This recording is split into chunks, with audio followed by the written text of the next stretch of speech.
পরম পুরুষ শ্রী শ্রী রামকৃষ্ণ নিয়ে যত গ্রন্থ লেখা হয়েছে তার মধ্যে দিলীপ কুমার মুখোপাধ্যায় লিখিত অলৌকিক রহস্যে রামকৃষ্ণ গ্রন্থটি অনেক অজানা তথ্যে সমৃদ্ধ, তাই সবার কাছে তুলে ধরবার প্রয়াস। ভুল ত্রুটি মার্জনীয়। অরবিন্দের রামকৃষ্ণ দর্শন বর্ণিতব্য অতিলৌকিক প্রসঙ্গটি একাধিক কারণে অনন্য বলা যায়। শ্রীরামকৃষ্ণের বিদেহী সত্তার সূক্ষ্ম শরীরে উপস্থিতির এক বিস্ময়কর নিদর্শন এই ঘটনাটি। অন্যান্য অধ্যায়ে তার এ ধরনের যে যোগ বিভূতির নানা বিবরণ দেওয়া হয়েছে, সে পরিপ্রেক্ষিতেও এটির স্বতন্ত্র গুরুত্ব আছে। কারণ পূর্ববর্ণিত সমস্ত বৃত্তান্তই ঠাকুরের বাহ্য দেহে অবস্থানকালীন, কিন্তু বক্ষমান বিষয়টি তার দেহত্যাগের অনেক পরবর্তী দুযুগ পরের ব্যাপার। আরও এক লক্ষণীয় বৈশিষ্ট্য এক্ষেত্রে আছে।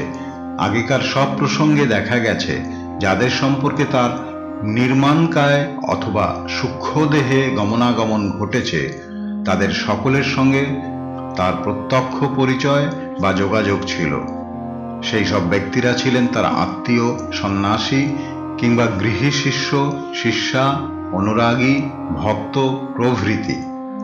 কিন্তু এখানে তার ব্যতিক্রম, কারণ শ্রী অরবিন্দের সঙ্গে তার কোনো প্রকার যোগাযোগই ছিল না।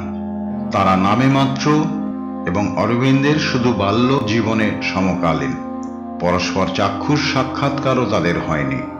কোনো যোগসূত্র অসম্ভব ছিল দুজনের সম্পূর্ণ বিভিন্ন পরিবেশে। ঠাকুরের দক্ষিণেশ্বরে শেষ পর্যায়ে অধিষ্ঠানের সময়ে অরবিন্দ বালক বয়সী। কেশবচন্দ্র প্রমুখের প্রচারের ফলে কলকাতার শিক্ষিত বা ধর্মোৎসুক সমাজের যোগাযোগ যখন আরম্ভ হয়েছে, তখন অরবিন্দ শিশু। তারপরই 1879 সালে 7 বছরের বালক অরবিন্দ কলকাতা ছেড়ে বিলাত প্রবাসী হন। তখন থেকে ঠাকুরের দেহান্তকালেও 1886 সাল তিনি থাকেন লন্ডন নিবাসী। বয়স সে সময় 14 বছর। অবশেষে 1893 সালে ভারতে ফিরে আসেন 21 বছর বয়সে, একাদিক্রমে প্রায় 15 বছর প্রবাস জীবনের পরে। তারও প্রায় 15 বছর পরে আলোচ্য প্রসঙ্গ, অর্থাৎ অরবিন্দের রামকৃষ্ণ দর্শন। আরও সঠিকভাবে বলা চলে তাকে পরমহংসদেবের দর্শন দান, সেই ঐতিহাসিক আলিপুর বোমা মামলার সময়ের কথা। অর্থাৎ শ্রীরামকৃষ্ণ দেহত্যাগ করার 2 যুগ পরে। তখন তিনি মহাযোগী শ্রী অরবিন্দ রূপে বন্দিত হননি প্রকাশ্যত, যদিও সে মোকদ্দমার সময় তার পক্ষীয় ব্যারিস্টার রূপে চিত্তরঞ্জন দাস তেমন ভবিষ্যৎবাণী শুনিয়েছিলেন। সে সময় দেশবাসীর কাছে তিনি স্বাধীনতা সংগ্রামের বিপ্লবী নেতা বলে পরিচিত, অভিনন্দিত।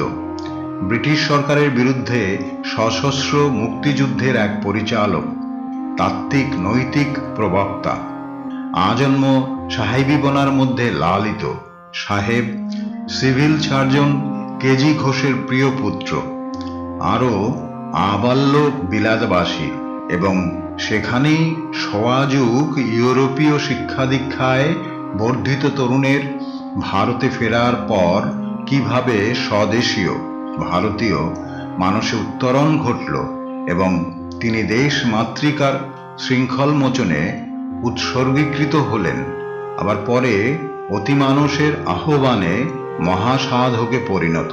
সেই দিব্য জীবনের বীজ কোথায় উক্ত ছিল? প্রথম যৌবনে ব্রাহ্ম, কিন্তু পরিণত বয়সের বুদ্ধিতে হিন্দু ধর্মের শ্রেষ্ঠতা প্রতিপাদক।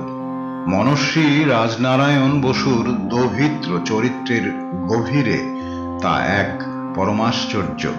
অবশ্য পরহিতব্রত কৃষ্ণধন ঘোষ বহিরঙ্গে বিদেশি ভাবাপন্ন হলেও প্রচ্ছন্নভাবে জাতীয়তায় উদ্বুদ্ধ ছিলেন। কিন্তু সেসব আলোচনার অবকাশ নেই এখানে। তবে অরবিন্দ জীবনের সেই সন্ধিযুগ প্রাসঙ্গিকভাবে উল্লেখ্য, কারণ তার বিপ্লবী জীবন থেকে একান্ত যোগ সাধন পর্যায়ে উত্তরণের কালেই আলোচ্য বিষয়টি নির্দিষ্ট। ভারতীয় মুক্তি আন্দোলনে ঐকান্তিকভাবে যুক্ত জীবনের অন্তঃস্থলেই তার যোগজীবনের যে ধারা প্রসারিত হয়ে চলেছিল, অরবিন্দ ঘোষের শ্রী অরবিন্দে পরিণতির সেই উদ্বোধন পর্বে শ্রীরামকৃষ্ণের এই আবির্ভাব নির্ভরযোগ্য সূত্রে পাওয়া না গেলে এই উল্লেখ অবিশ্বাস্য বোধ হতে পারত। কারণ আগেই বলা হয়েছে, ঠাকুরের দেহত্যাগ থেকে 2 যুগের ব্যবধানে এই প্রসঙ্গ। অরবিন্দের আধ্যাত্ম জীবনের পটভূমি আরো কয়েক বছর আগে থেকেই ধর্তব্য, যদিও তার যোগ সাধন অগ্রসর হয় স্বভাবতই লোকলোচনের অন্তরালে, আশ্চর্য ঐতিহাসিক যোগাযোগে। তার আধ্যাত্ম জীবন এবং স্বদেশীয় মুক্তি সাধনের বিপ্লবী জীবন সহযোগী, অঙ্গাঙ্গী, এমনকি একাত্ম ছিল। দেখা যায় ওই দুটি ধারা যেন পরিপূরক রূপে যুক্ত রাখতে চান। নিজের এবং সহযাত্রী স্বেচ্ছাব্রতীদের সংগ্রামী জীবনে তার কিছু পূর্বসূত্র মনে রাখা যায়। যেমন 1903 সালে তার ভবানী মন্দির পরিকল্পনা বঙ্কিমচন্দ্রের আনন্দ মঠের আদর্শে দেশের দিকে দিকে দেশ জননীর মন্দির স্থাপন করা হবে, সঙ্গে থাকবে তরুণ কর্মযোগীদের আশ্রম। তারা চতুর্দিকে জনসাধারণের সঙ্গে যোগ রাখবে, গঠনাত্মক কাজে আত্মনিয়োগ করবে, আবার তাদের যোগাভ্যাসও চলবে আধ্যাত্ম চর্চা তথা আত্মিক উন্নতির জন্যে। সেই সঙ্গে সংগ্রাম প্রস্তুতিও অগ্রসর হবে।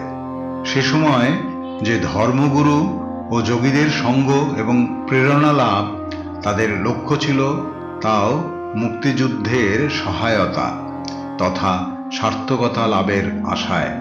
সেই উদ্দেশ্যেই প্রথমে নর্মদা নদী তীরে গঙ্গনাথ আশ্রমে সেই তরুণ যোদ্ধাদের শিক্ষারম্ভ হয়েছিল। অরবিন্দ সে সময় সেই আশ্রমগুরু ব্রহ্মানন্দ স্বামীর কৃপাও পান, যিনি ছিলেন উচ্চ কোটির যোগী। তারপর যোগীবর শাখরীয় বাবার সিদ্ধির কথা অরবিন্দ শোনেন, নর্মদার অপর পারে যোগাযোগ করেন তার সঙ্গে। শাখরীয় বাবার পরেও যোগীদের সন্ধানে তারা তৎপর থাকেন। এই পর্বে মহারাষ্ট্রীয় যোগী বিষ্ণু ভাস্কর লেনের আশীর্বাদ নির্দেশাদিও পেয়েছিলেন তারা।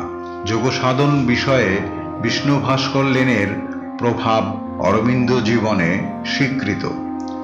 এইভাবে তার বরোদা জীবন পর্যায়েও যোগ সাধন ও উপলব্ধি অনেক দূর অগ্রসর হয়েছিল। তারপর কিংবা সমকালেই শ্রীরামকৃষ্ণের প্রতি তিনি কিভাবে আকৃষ্ট হতে থাকেন, সেই মানস প্রক্রিয়ার বিবরণ অজ্ঞাত। তবে তা ঠাকুর দেহত্যাগ করবার অনেক পরেই অবশ্য। মানুষলোকের উত্তরণ লোকচক্ষুর অগোচরে ঘটে।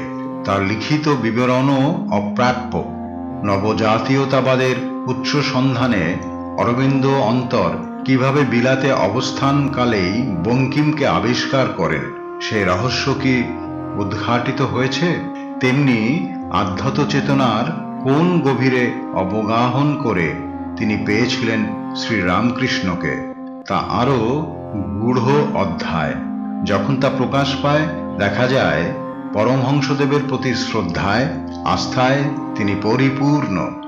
ঠাকুরের প্রতি তার অপরিমেয় আস্তিক্যবোধ এবং সুচিন্তিত অভিমত তিনি বোমা মামলার পূর্ব থেকেই স্বসম্পাদিত পত্রিকায় প্রকাশ করেন। শ্রীরামকৃষ্ণের সেই অতিলৌকিক প্রসঙ্গ সেই মোকদ্দমার সমকালীন। তার উল্লেখ আছে সেই যুগের একটি স্মৃতিচারণ গ্রন্থে। শ্রী অরবিন্দের তৎকালীন জীবনের একটি বিশিষ্ট অধ্যায়। দ্বিতীয়বার গ্রেপ্তার এড়াবার জন্যে তিনি যখন কলকাতা ত্যাগ করে যান, ইংরেজ শাসনের আওতার বাইরে আশ্রয় নেন চন্দননগরে। তার সম্পর্কিত এই বিবরণী প্রামাণিক গণ্য করা যায়, কারণ বিবৃতিকার হলেন মতিলাল রায়, চন্দননগর প্রবর্তক সংঘের প্রতিষ্ঠাতা পরিচালক। স্বদেশের মুক্তি সংগ্রামে এবং স্বদেশের কল্যাণে কায় মনোবাক্যে তথা কর্মোদ্যোগে উৎসর্গীকৃত প্রাণ তিনি। অরবিন্দ জীবনের সেই সংক্ষিপ্ত কিন্তু অত্যন্ত গুরুত্বপূর্ণ পর্বে মতিলাল একটি প্রয়োজনীয় ভূমিকা পালন করেছিলেন। অরবিন্দের বিপজ্জনক গুপ্তবাসকালে বিশেষ আস্থাভাজন ছিলেন রায় মহাশয়, তখন অবশ্য যুবক গুপ্ত। বিপ্লবী আন্দোলনে যে কোনো আদেশ পালনের উপযুক্ত বিশ্বস্ত কর্মী। অরবিন্দ তখন নিবেদিতার পরামর্শ অনুসারে কলকাতা ত্যাগ করে এসেছেন। তাকে নিরাপত্তার জন্য আনা হয় চন্দননগরে। সেই অবস্থায় তার রক্ষণাবেক্ষণ তথা গোপন অবস্থানের ভারপ্রাপ্ত হন মতিলাল। বিপ্লবী নেতাকে তিনি প্রথমে নিজের বাড়িতে রেখেছিলেন, তারপর চন্দননগরেই অন্যান্য গৃহে রাখা হয় তারই তত্ত্বাবধানে। মাসখানেক পর অরবিন্দের পণ্ডিচেরি যাত্রার ব্যবস্থা হয়েছিল। চন্দননগরে সেই বাসকালে তার ঘনিষ্ঠ সান্নিধ্যে আসেন মতিলাল। পরে তিনি পণ্ডিচেরিতেও অরবিন্দ সমীপে গিয়েছিলেন। চন্দননগরে এবং পণ্ডিচেরিতে আশ্রম জীবনের প্রথম দিকের কিছু মূল্যবান বিবরণাদি মতিলাল লিপিবদ্ধ করেন তার জীবন সঙ্গিনী গ্রন্থে। এই সুবৃহৎ পুস্তকটি তার পত্নীর স্মৃতিকথার সূত্রে রায়মশাইয়েরই বিচিত্র কর্মকাণ্ড ও অভিজ্ঞতায় ভরা অকপট আত্মজীবনী। অরবিন্দ জীবনে শ্রীরামকৃষ্ণ সম্পর্কিত প্রসঙ্গটিও জীবন সঙ্গিনীতে প্রকাশিত। সেটি উদ্ধৃত করবার আগে শ্রীরামকৃষ্ণ সম্বন্ধে শ্রী অরবিন্দের কি ধারণা ছিল তা স্মরণযোগ্য। ঠাকুরের বিষয়ে তার সেই সব উক্তি প্রকাশ পায় তার সম্পাদিত ধর্ম প্রমুখ পত্রিকায় এবং প্রণীত কারাকাহিনী পুস্তকে। অরবিন্দ রামকৃষ্ণের যুগ্ম প্রসঙ্গের পটভূমি রূপেও এই পর্যালোচনার প্রয়োজন আছে। ভারতের প্রাণ পুরুষ শ্রীরামকৃষ্ণ নিবন্ধে ধর্ম সাময়িক পত্রে তিনি লেখেন, 500 বিগত বৎসরের মধ্যে শ্রীরামকৃষ্ণ পরমহংস দেবের মতো দ্বিতীয় একটি পুরুষ পৃথিবীতে আবির্ভূত হননি। ঠাকুরের বিষয়ে তার নানা উচ্ছ্বসিত প্রশস্তির অন্যতম হল, আধুনিক শিক্ষায় শিক্ষিত পাশ্চাত্য মতবাদে বিশ্বাসী কেউ হয়তো বলবেন এ জ্ঞানহীন, সে কি জানে, আমি আধুনিক শিক্ষা পেয়েছি, আমায় কি শেখাবে। কিন্তু শুধু ভগবান জানেন কি কাজ তিনি আজ ঘটাচ্ছেন। তিনিই একে বাংলায় পাঠিয়েছেন, দক্ষিণেশ্বরের মন্দির তলে বসিয়েছেন। আর আজ ভারতের উত্তর দক্ষিণ পশ্চিম পূর্ব থেকে শিক্ষিত মানুষরা, যারা বিশ্ববিদ্যালয়ের গৌরব, পাশ্চাত্যের সমস্ত শিক্ষা যাদের আয়ত্তে, তারা এই তপস্বীর পায়ে এসে পড়েছেন। প্রায় এই ধরনের শ্রদ্ধা বিবেকানন্দ নিবেদন করেছেন তার গুরুদেব সম্পর্কে কোনো কোনো বক্তৃতায়। ভারতের জাতীয়তা ও আধ্যাত্মিকতা, স্বাদেশিকতা ও ধর্মের মেলবন্ধন ঘটেছিল শ্রী অরবিন্দের জীবনে, ভাবধারায়। ভারতীয়ত্ব তথা আধ্যাত্মের অপূর্ব সমীকরণ তিনি ঋষি দৃষ্টিতে করেছিলেন। পরমহংসদেব সম্বন্ধে তার অভিমতের পরিপ্রেক্ষিতেও সেই একীকরণ প্রকাশ পায় আলোচ্য সময়ে। যিনি পূর্ণ, যিনি অতীত অবতারদের সমষ্টি স্বরূপ, তিনি ভবিষ্যৎ ভারত দেখেননি বা সে বিষয়ে কিছু বলেননি, এ কথা বিশ্বাস করি না। আমাদের বিশ্বাস যা তিনি মুখে বলেননি তা কাজে করে গেছেন। তিনি ভবিষ্যৎ ভারতের প্রতিনিধিকে নিজের সামনে বসে গঠিত করে গেছেন। এই ভবিষ্যৎ ভারতের প্রতিনিধি বিবেকানন্দ। অনেকে মনে করেন বিবেকানন্দের স্বদেশ প্রেমিকতা তার নিজের দান, কিন্তু সূক্ষ্ম দৃষ্টিতে দেখলে বোঝা যায় যে তার স্বদেশ প্রেমিকতা তার পূজ্যপাদ গুরুদেবের দান। ভারতের নবজাগৃতি সম্পর্কে শ্রীরামকৃষ্ণের এই ভূমিকা বা তার আবির্ভাবের তাৎপর্য আর কে এমন সগৌরবে ঐতিহাসিক দৃষ্টিতে বলেছেন সেই স্বদেশী যুগের আত্মসমীক্ষা কালে। ঠাকুরের বিষয়ে তার শ্রদ্ধা যে কি অচলা ছিল তার একটি বাস্তব নিদর্শন তিনি রেখেছিলেন। পরমহংসদেবের স্মৃতিপুত দক্ষিণেশ্বরের কিছু মাটি তিনি আপন কক্ষে সংরক্ষণ করেন সেই রাজনৈতিক ঘনঘটার কালেই। তার ঘর খানা তল্লাশির সময় সেই মাটি নিয়ে পুলিশ কর্তার যে সন্দেহ জাগে তার উল্লেখও আছে তার কারা কাহিনী পুস্তকে। সেই বিবৃতির ছলেই স্বদেশীয় মুক্তি আন্দোলনে শ্রীরামকৃষ্ণের পরোক্ষ ভূমিকা তথা প্রভাবের কথাও সুস্পষ্ট বলেছেন নিজে। ক্ষুদ্র কার্ডবোর্ডের বাক্সে দক্ষিণেশ্বরের মাটি রাখা ছিল।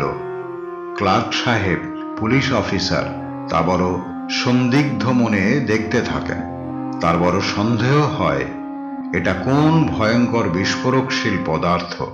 এক হিসাবে ক্লার্ক সাহেবের সন্দেহ যে ভিত্তিহীন তা বলা যায় না। শ্রীরামকৃষ্ণ সম্বন্ধে অরবিন্দের সশ্রদ্ধ ধারণাদি এই প্রশস্তিগুলি থেকে বোঝা যায়। আর উদ্ধৃত করা বাহুল্য, এখন অরবিন্দ জীবনের সেই পর্যায়ে রাজনৈতিক কর্মকাণ্ড থেকে যখন তিনি যোগ জীবনে আত্মসমাহিত হতে চলেছিলেন, তার সম্পর্কিত কিছু অন্তরঙ্গ বিবরণ প্রত্যক্ষদর্শী মতিলাল রায়ের উক্ত গ্রন্থ থেকে উৎকলিত করা হবে। চন্দননগরে অরবিন্দের একান্তবাসকালে দিনের পর দিন তার সংঘলাভের অভিজ্ঞতা থেকে জানিয়েছেন রায় মহাশয়, সারা মধ্যাহ্ন তিনি যোগ সম্বন্ধে আমায় শিক্ষা দিতেন। সেই সময় চতুর্বুহ ভগবত তত্ত্ব লইয়া আলোচনা হইয়াছিল মনে আছে। অবতার সম্বন্ধে তিনি প্রাজ্ঞ ও বিরাট প্রকাশের উদাহরণ দিলেন। ব্যাসকে প্রাজ্ঞ ও কৃষ্ণকে বিরাট পুরুষ বলিয়া আমায় কত বুঝাইতেন। উপনিষদের তত্ত্ব তিনি মুক্ত কণ্ঠে বিব্রত করিতেন। সারা মধ্যাহ্ন যে কি আনন্দে যে অতিবাহিত হইত তাহা বলিবার নয়। অরবিন্দের নিজেরও বিপুল প্রজ্ঞা কেবল মতিলালের কাছে প্রকাশ পায়নি, তার মহাযোগী সত্তারও আভাস আছে মতিলালের বিবরণে। কখনো অরবিন্দ স্বয়ং তার কাছে কিছু কিছু বিবৃত করেন, কখনো মতিলাল চাক্ষুষ লক্ষ্য করেছিলেন সেই প্রাক পণ্ডিচেরি পর্যায়ে। তার বন্দী জীবনে যেসব অপূর্ব রহস্যের অনুভূতি হইয়াছিল তিনি তাহা একে একে বলিতেন। আমি শুনিয়া বিভোর হইতাম। কেমন করিয়া ধ্যান করিতে করিতে তিনি শূন্যে অবস্থান করিয়াছিলেন। সর্বভূতে দিব্য অনুভূতি ফুটিয়া উঠিয়াছিল। অনর্গল সেই সকল কথা তিনি বলিয়া যাইতেন। আমি দেখিয়াছিলাম তিনি যখন মাটির উপর দিয়া চলিতেন যেন ভূমির উপর পা পড়িত না, কেমন আলগা আলগা এক স্থান হইতে অন্য স্থানে আসিয়া তিনি দাঁড়াইতেন। আর একটা আচরণ স্পষ্ট দিনের মতো মনে পড়ে, তার চক্ষের দৃষ্টি যেন মানুষের চাহনি বলিয়া আমার মনে হয় নাই। কে যেন তার চক্ষুর ভিতর দিয়া আমায় স্পর্শ করিতেছে। শ্রী অরবিন্দ প্রায় ঊর্ধ্ব দৃষ্টিতে থাকিতেন। যখন কথা বলিতেন তখন জিজ্ঞাসা করিয়াছি, আপনি ঐরূপ এক দৃষ্টিতে কি দেখেন? তিনি যে উত্তর দিয়াছিলেন তাহা আমার বুকে আজও উজ্জ্বলভাবেই আঁকা আছে। তিনি বলিলেন, কতকগুলা লিপি ভাসিয়া আসে, উহাদের অর্থ বাহির করিতে চেষ্টা করি। আবার একথাও তিনি বলিয়াছিলেন, অলক্ষ্য জগতে যে সকল দেবতা আছেন তাহাদের আকার ফুটিয়া ওঠে। অক্ষরের মতো সেই সব মূর্তিও অর্থময়ী, কিছু জানাইতে চাহে, সেগুলিও আবিষ্কার করিতে যত্ন করি। এমনি কথা প্রসঙ্গে মতিলালকে অরবিন্দ জানিয়েছিলেন শ্রীরামকৃষ্ণের সেই প্রসঙ্গটি।